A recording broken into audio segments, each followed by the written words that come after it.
Subscribe करें हमारे YouTube channel साधना gold को और पाएं वीडियोस सबसे पहले। बेल आइकन दबाना ना भूलें।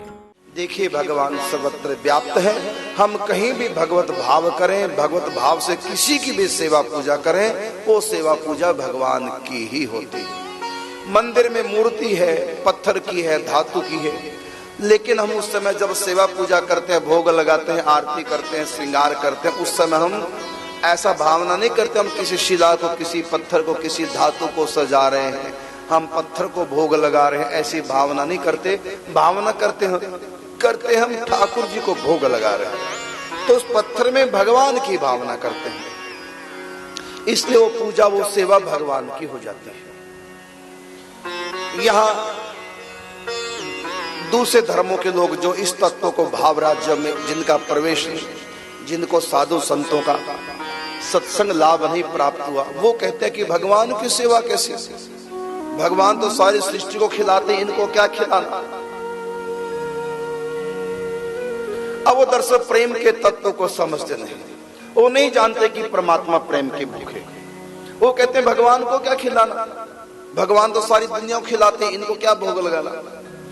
अब उनके प्रश्न का उत्तर मैं देना चाहूंगा कि तुम माता पिता हो, अपने बच्चे के लिए सब कुछ करते हो, व्यवस्था करते हो, भोजन बनाते हो, पहले कमाते हो, फिर माता भोजन बनाती है, फिर बच्चे के आगे थाली रखती है।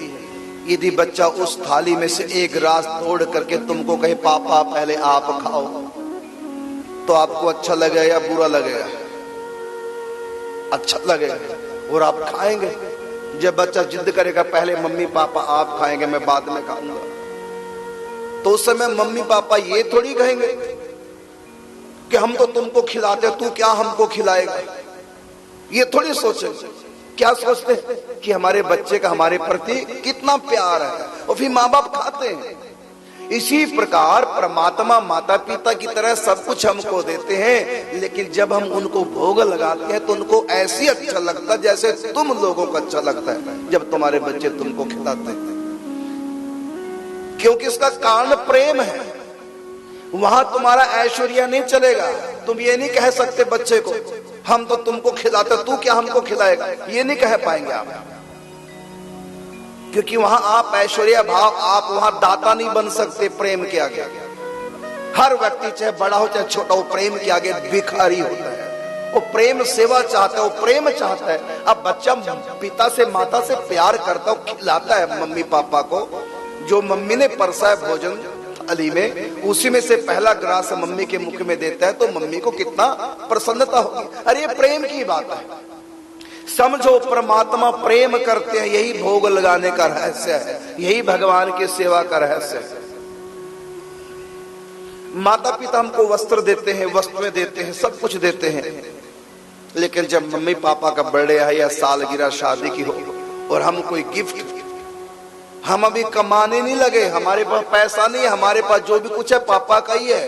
पापा से कहा पापा मुझको चाहिए 1000 रुपया, बेटा क्या करोगे, कुछ करना है बताऊंगा नहीं। अब बच्चे के पास तो कुछ है नहीं, पापा से मांगेगा। अब पापा से 1000 रुपया लिया और पापा के लिए कोई गिफ्ट खरीद के लाया, और सालगिरह पे बड़े में पापा को दिया, पापा ये मैं आपके लिए लाया हूं, तो बोलिए पापा नाराज होंगे कि प्रसन्न होंगे? कि पापा ये थोड़ी कहेंगे कि मुंह से तो तूने लिया, तू क्या देगा मुझको, ये नहीं कह पाएंगे, क्योंकि उस समय प्यार इतना होगा कि मेरा बच्चा मुझसे कितना प्यार करता है। इसी प्रकार हम भगवान की वस्तु भगवान को अर्पण जब करते, प्रेम है, तुद्यम वस्तु गोविंदा तुभ्यमेव समर्पये। हम भगवान की वस्तु भगवान को अर्पण करते हैं तो भगवान को प्रेम लाभ होता है। अपने भक्तों का प्रेम लेकर के वो संतुष्ट होते हैं। प्रेम का भूखा हूं मैं, प्रेम ही एक सार है, प्रेम से मुझे भजे तो भव से बेड़ा पार है। ये भाव का खेल है।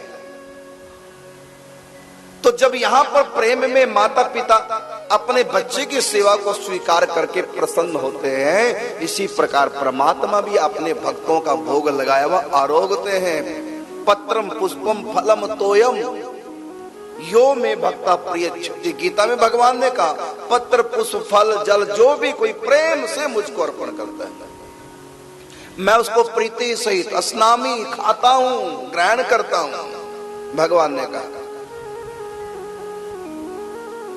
तो ये साकार उपासना सनातन धर्म की, ये प्रेम की उपासना है। समझो प्रेम तत्व को। परमात्मा प्रेम भी करता है। तुमने तो परमात्मा को दयालु कृपालु इतने ही कहा बस, अरे इसके आगे भी बढ़ो। माता पिता दयालु कृपालु होते हैं, जो बच्चे को सब देते रहते हैं, लेकिन वो प्रेमी भी होते हैं। वो भी चाहते हैं कि बच्चा हमको भी कुछ गिफ्ट करे, प्रेम करे।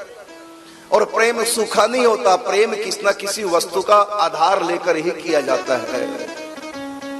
तो इस प्रकार से जो हम भावना करते हैं विग्रह के प्रति, उस समय हमारे मन में भाव नहीं होता ये पत्थर है, ये धातु की मूर्ति है।